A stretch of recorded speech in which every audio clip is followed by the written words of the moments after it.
All right, sticking with the Maple Leafs, who turned around and picked up a 2022 third-round pick for a defenseman looking for a change of scenery, and that is Travis Dermot.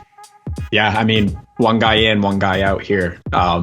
He's really kind of worked himself out of the depth chart. There's a couple young guys who could get in ahead of him, so it was time to move on Travis Dermot.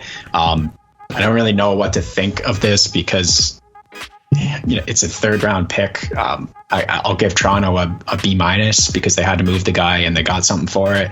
And I'll give Vancouver like a B- as well because I guess they upgraded on Travis Hamonic. There's just not too much here for me. That's the thing. You mentioned Travis Hamonic, and he went to Ottawa for a third round pick as well. So essentially, Vancouver is trading Hamonic for Dermot here in a roundabout way. All three of these trades that we talked about are sort of linked in a way.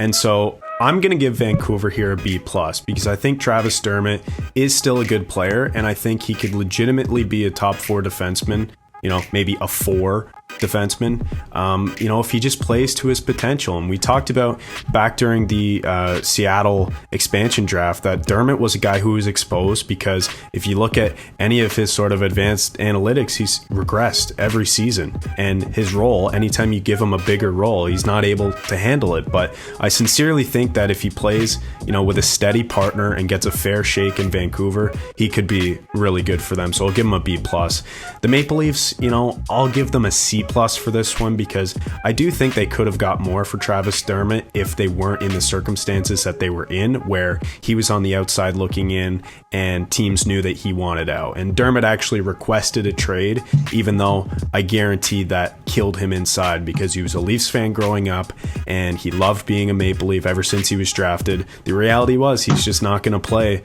as much as, a guy like even Timothy Liljegren, who right now is on the outside looking in. So those are my grades for that trade there. Now the deal.